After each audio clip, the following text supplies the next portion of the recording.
Сәлеметсіздер ме, әріптестер, ата-аналар? Қашықтықтан оқыту мектепке дейінгі ұйымдардың педагогтарына ата-аналармен ұйымдастырған оқу қызметін тиімді ұйымдастыруға кеңес ұсынамын. Құрметті тәрбиешілер, ата-аналар, мектепке дейінгі ұйымдардағы ұйымдастырған оқу қызметінің қашықтықтан білім беру технологияларын қолдана отырып, үй жағдайында балаларға материалды меңгертуге ата-ана мен тәрбиешінің өзара байланысы аса маңызды болып тұр. Отбасы бұл баланың өмір сүру ортасы, яғни қамқорлықтың тұрақты көзі. Тәрбиелеу мен қарапайым білім алуға шешім қабылдай білуге үйрететін, ең жақын адамдардың мейірім шуағын сезінетін орта. Осы орайда бала білім нәрімен сусындайтын алтын ұясында алатын орны бөлек. Қашықтықтан оқытуда ата-аналарға әрі ауыр, әрі жауапты міндет жүгі жүктелуде.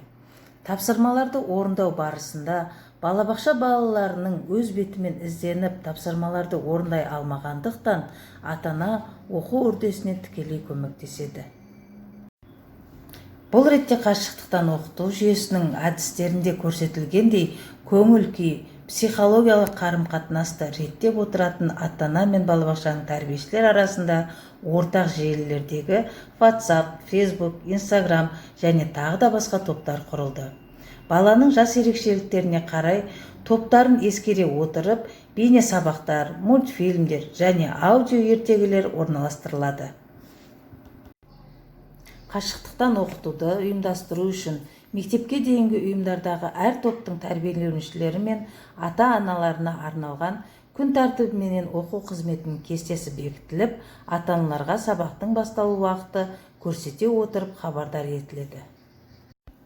Ата-аналар оқу қызметі барысында баланың сабақты қабылдауы туралы және тағы да басқа сұрақтарды нақтылау үшін кері байланыс арқылы тәрбиешілермен өзара байланысты қамтамасыз етуі қажет. Қашықтықтан оқытудағы ұйымдастырылған оқу іс-әрекеттерінде тәрбиеші жіберген тапсырмаларды бала ата-анамен бірге орындайды, тапсырма бойынша сызбалар сызып, түрлі суреттерді бояп, әріптерді баспа түрінде жазады. Ата-ана тек тәрбиеші берген тапсырмалармен шектеліп қана қоймай, күнделікті үй жағдайында да баланы жан-жақты дамытуға атсалысуын қажет етеді. Мысалы, тәрбиеші балаға бүгін сауат ашу сабағында А дыбысымен таныстырып, жазу үлгісі бойынша тапсырма береді. Ата-ана тапсырманың орындалуына көмектесіп қана қоймай, кез келген А дыбысынан басталатын заттарды көрсетіп, сұрау арқылы: "Мынау не зат? Алма қай дыбыстан басталады және қанша буынға бөлінеді? А әріпінен басталатын заттарды үстелдің үстіне қоя ғой.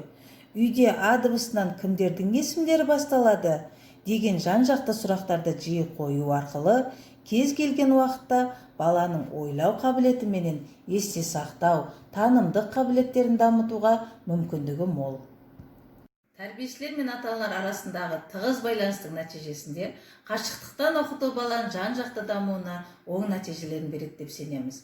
Еліміздегі болып жатқан жағдайларға түсінікпен қарап, ертеңгі болашағымыз үшін бірлесе жұмыстар атқарайық.